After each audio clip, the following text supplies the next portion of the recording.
মাত্র 7 দিন আগেও সেনাকুঞ্জে গিয়েছিলেন খালেদা জিয়া।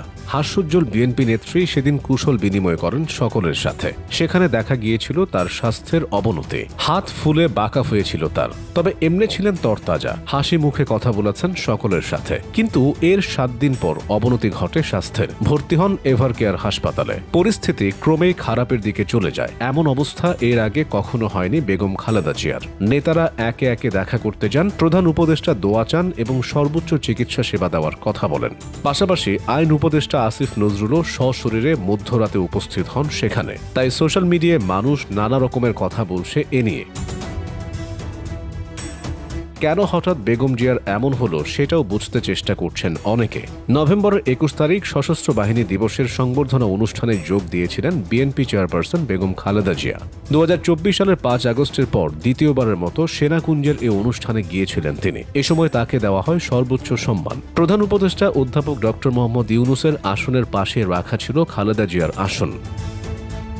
সেখানে বসেই তিনি সশস্ত্র বাহিনী দিবসের সংবর্ধনা অনুষ্ঠান উপভোগ করেন। প্রধান অতিথি ডক্টর মোহাম্মদ ইউনূস পৌঁছলে বিকেল 4টার পর জাতীয় সঙ্গীতের মধ্য দিয়ে সংবর্ধনা অনুষ্ঠান শুরু হয়। কিন্তু তখনও সেখানে বেগম জিয়া উপস্থিত হননি। এরপর প্রধান উপদেষ্টা বক্তব্য দেন। এদিকে খালেদা জিয়া বিকেল 4টায় গুলশানের বাসা ফিরোজা থেকে সেনানিবাসের উদ্দেশ্যে রওনা হন।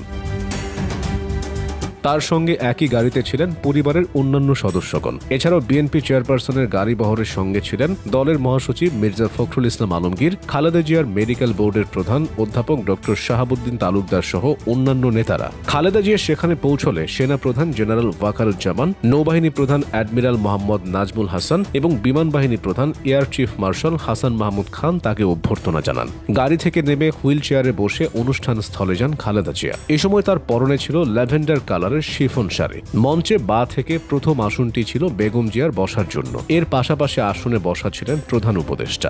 এ সময় প্রধান উপদেষ্টা এবং সাবেক প্রধানমন্ত্রীকে হাসি মুখে কথা বলতে দেখা যায়। অনুষ্ঠানে অধ্যাপক মোহাম্মদ ইউনূস ও বেগম খালেদা জিয়া পারস্পরিক সৌজন্য ও কুশলাদি বিনিময় করেন। প্রধান উপদেষ্টা এ সময় খালেদা জিয়ার শারীরিক অবস্থার খোঁজ খবর নেন এবং তার সুস্থতা কামনা করেন। আর বিএনপি চেয়ারপারসন বেগম খালেদা জিয়াও প্রধান উপদেষ্টাকে ধন্যবাদ জানান এবং তার অসুস্থ সহধর্মিণী আফরোজা ইউনূসের শারীরিক অবস্থার খোঁজ খবর নেন।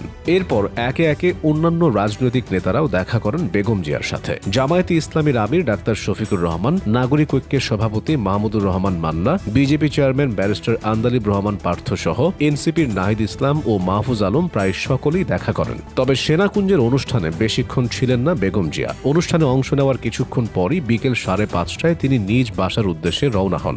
অর্থাৎ এই অনুষ্ঠানে খালেদা জিয়া সর্বসাকুল্যে 1 ঘণ্টা উপস্থিত ছিলেন। সেনাকুঞ্জ ত্যাগের সময় 3 বারের এই সাবেক প্রধানমন্ত্রীকে বিদায় জানান সেনাপ্রধান ওয়াকারুজ্জামান।